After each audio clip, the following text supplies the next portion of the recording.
Hello mga kabibig! Welcome back sa ating bagong YouTube channel. Ito ang pinakamaingay na YouTuber sa balat ng YouTube. Ako si Kabibig, maglebak-lebak na siya with evidence. I don't know kung good news ito sa inyong lahat, pero pinagdedesisyonan na ng ICC kung bibigyan ba ng interim release si Tatay Digong. Nako mga kabibig, ito na. Papunta na tayo sa exciting part. Marami ang parang medyo nakikita na ang liwanag ng matagal na nating panalangin na sana ay kahit interim release lang muna para kay Pangulong Rodrigo Roa Duterte. Sa update ngayon kabibig, the International Criminal Court ICC has asked itong bansang ito and the Netherlands to give their opinions before deciding if former President Rodrigo Roa Duterte can be temporarily released while his trial is ongoing. Ay, parang kinakabahan ako. Hindi, kabibig ba? Hindi na-mention yung kung anong country yon. Di ba sabi ni BP Sara, nakahanap na siya ng bansa na kukup-kup kay Pangulong Duterte kung, for example, meron ng interim release. So ngayon, pinag-iisipan na ng ICC kung bibigyan ba ng interim release si Tatay Digong. At pinasasagot na yung bansa na willing kukup-kup kay Tatay Digong and also the Netherlands. Hala, so yung the Netherlands posibleng kukup-kup kay Pangulong Digong. Pero meron pang isang bansa na open din para kukup-kupin si Pangulong Duterte. The two countries have until July 2, 2025 to confirm if they are willing and able to. July 2, so matagal na. So it means matagal na pala to. Pero bakit ngayon lang nilabas ng ICC? So, July 2, August, mag-September na, palapit na matapos ang September. So, ang tawag dito, ang bagal ng usad ng interim release na Tatay Digong. Ito ang sabi dito, host the former president, kung willing ba ang bansang ito, including the Netherlands. Pero kung ako na lang, no, wag na lang sa the Netherlands kasi masyadong malayo. Oo. Sunod, enforce any restrictions set by the ICC. At pang-tatlo, allow him to travel to attend court hearings. So yun mga kabibig, mga allowed ba si Tatay Digong na kung example may mga court hearings ay makaka-attend siya. Tapos yung bansa na iyon, magpa-follow ba sila sa ICC restrictions? The ICC clarified that this does not, hindi pa ito sure kung meron na bang kung i-release na ba nila si Tatay Digong. This is only part of the process of gathering information before the court makes a final decision. As you can see, the deadline was July 2, 2025. So matagal na. Pero ang dokumentong ito was released on September 23, 2025.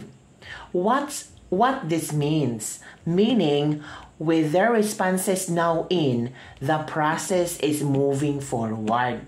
We continue to hope and pray that this could finally be it. So, dapat ito na. Ito na. Ay, naku mga kabibig. So, basahin natin kabibig ha. Ito yun situation in the Republic of the Philippines in the case of Prosecutor Rodrigo Roa Duterte. Yan mga kabibig.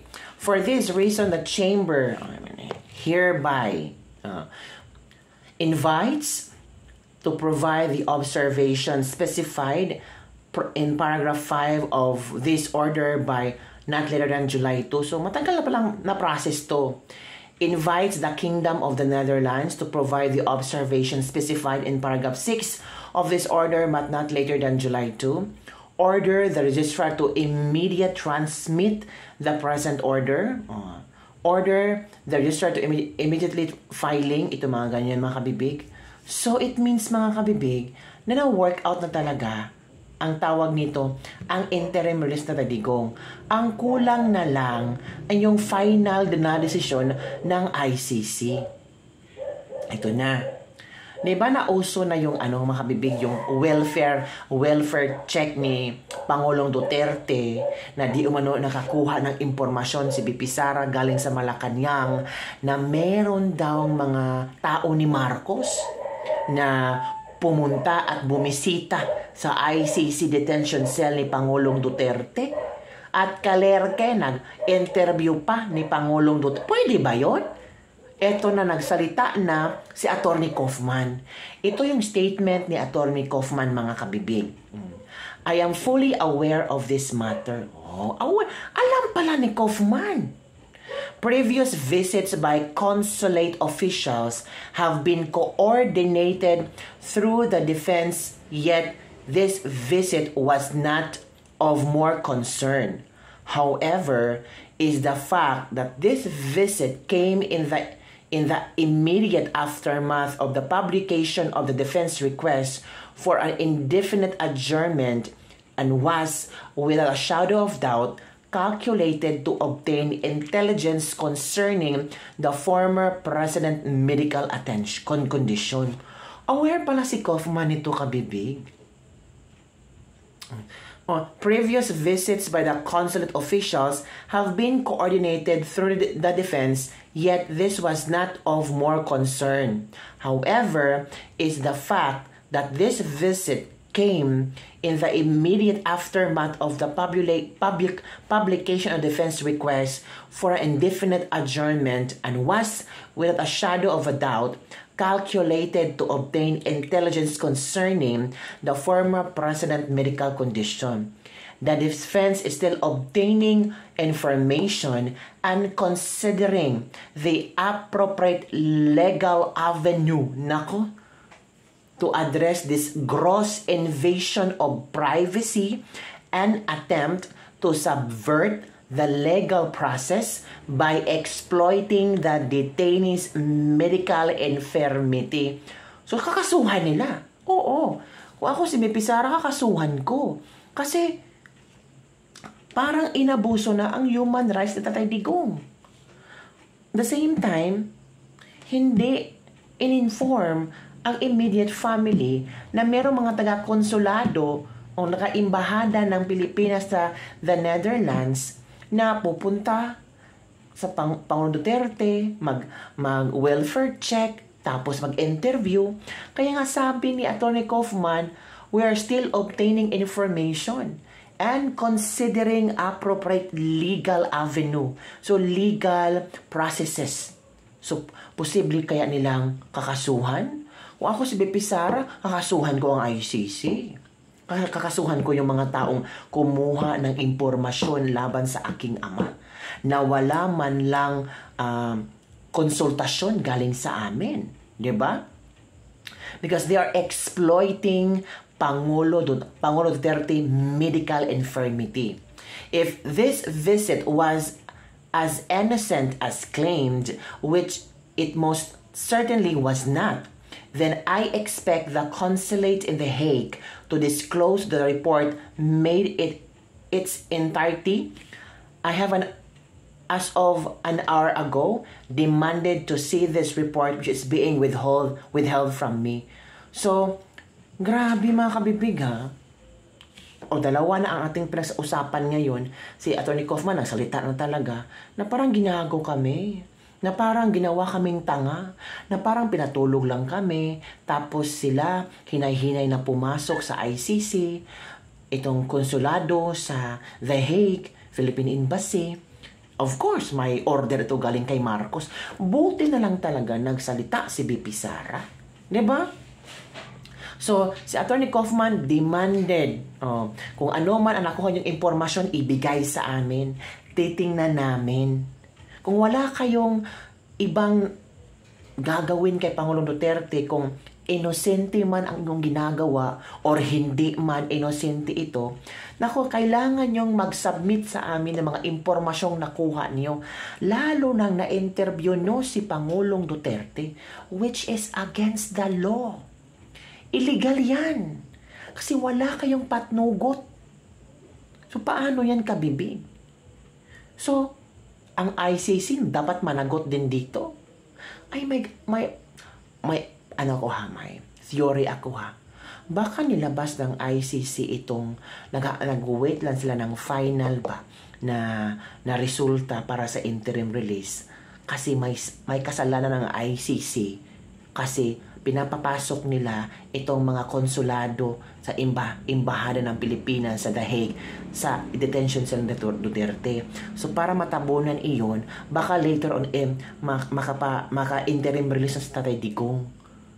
Wais nung ICC ha, para hindi na magkaso sa nabipisara, mag-interim release lang. Ako hindi eh. Kaso kung kaso, ang tatay ko nasa ICC, ang ICC may kasalanan sa tatay ko. Bakit?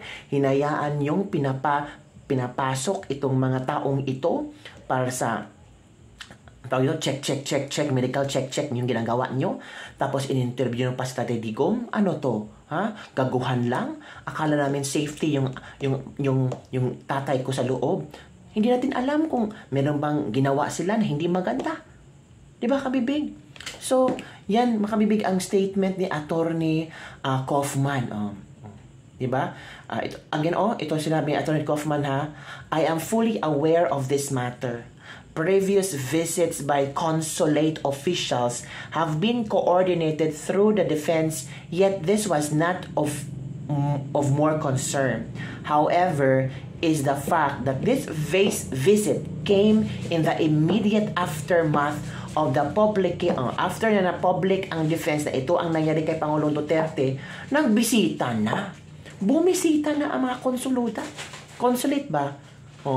After na nag-publish ang defense na ito ang problema ng Tatay Digong, hindi na siya makaisip kung ano ang mga pag-isipin niya, parang wala na siyang masyadong memory, di ba? So, kaya ang nangyari, yun ang nangyari kabibig, di ba? Ito pa, However, is the fact that this visit came in the immediate aftermath of the publication of the defense request for indefinite adjournment and was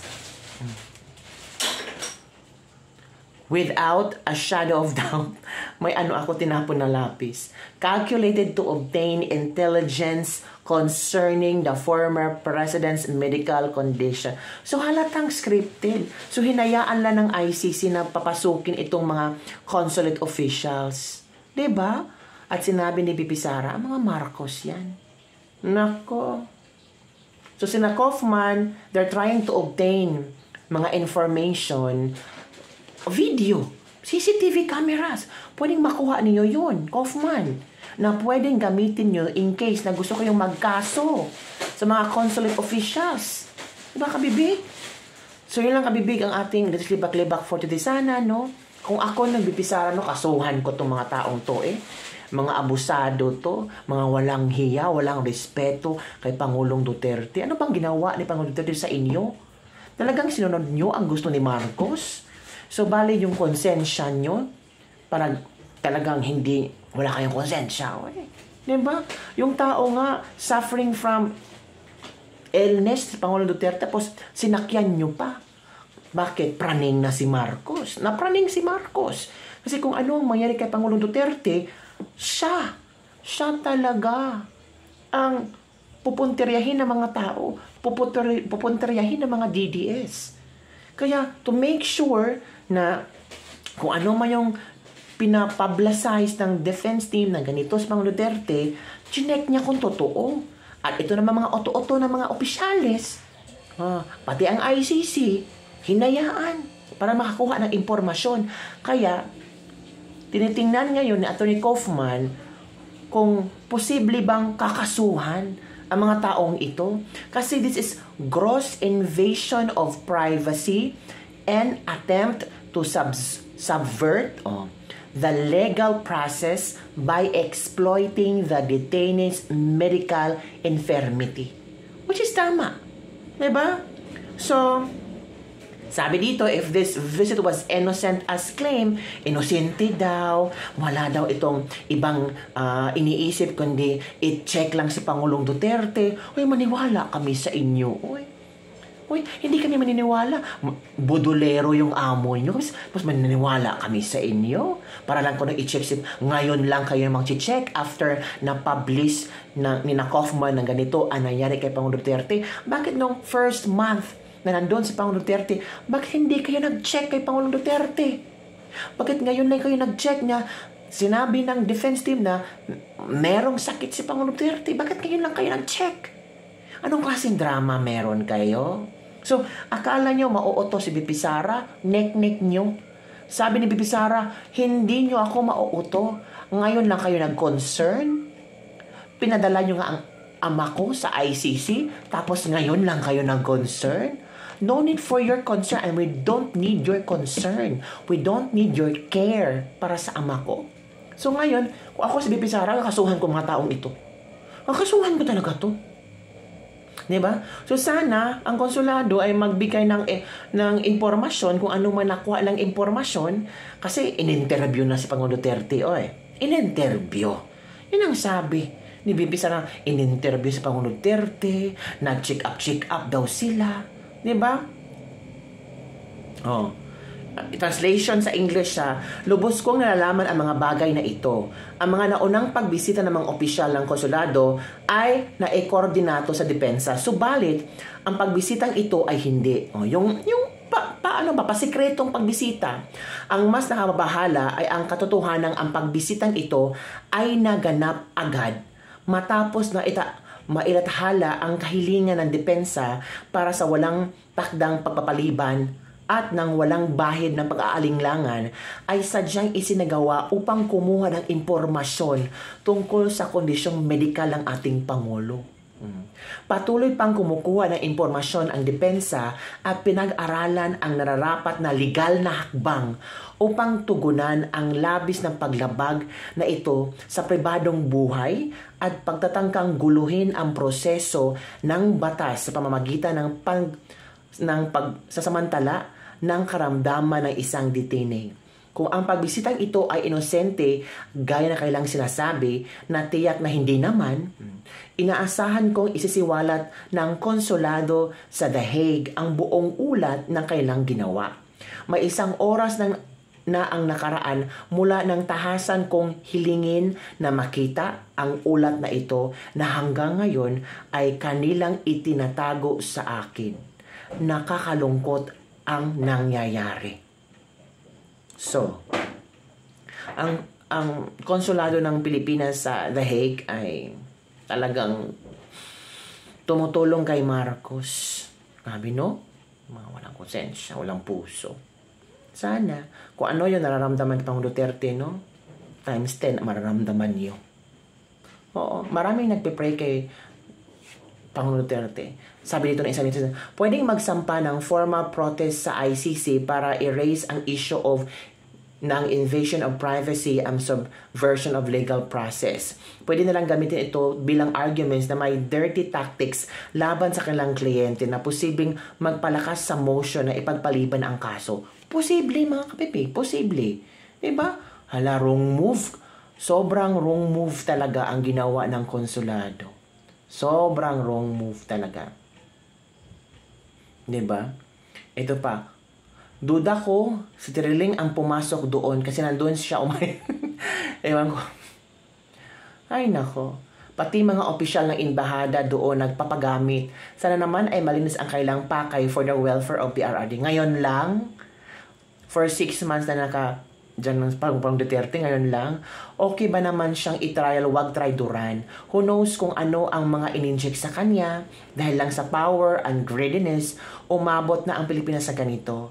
Kapwa Pilipino na ang naglalabanan, hindi dahil sa bayan kundi sa sariling interest. Tama. So yun lang kabibig ang ating litis lebak-lebak for it. Talagang na-shock ako na meron talagang mga taong ganito pa. Sana kasuhan sila ni BP Sara at sana ang ICC din managot sa kapabayaan ng ginawa nila. Kawawa si Pangulong Duterte. Hindi natin alam kung ano ang mga in-interview doon. Tapos, sir, pumirma ka dito. Pangulong Duterte, dahil sobrang pagod na sa mga interview sa araw-araw, pumirma na lang. Sana hindi, Kaya nga sabi ni Kaufman na hinihiling ko sa embahada kung anong impormasyon nakuha nila. Until now, hindi pa rin nagbigay ang embahada ng Pilipinas. Kalariki naman kayo. Mahiya naman kayo sa mga ginagawa ninyo. Uy, may mga pamilya din kayo. Tapos ganyan ginagawa yung mahiya kayo sa bansang Pilipinas. Uy, sinasahuran kayo ng mga Pilipino. Tapos ganyan ang mga ugali ninyo. Napakabastos ninyo. Uy, hindi kayo gumalang sa dating presidente. Ako, sinusunog ng kaluluwa niyo sa impyerno. Uy, bilang kabibig, don't forget to like, subscribe, and share this video. Bye everyone. See you next time.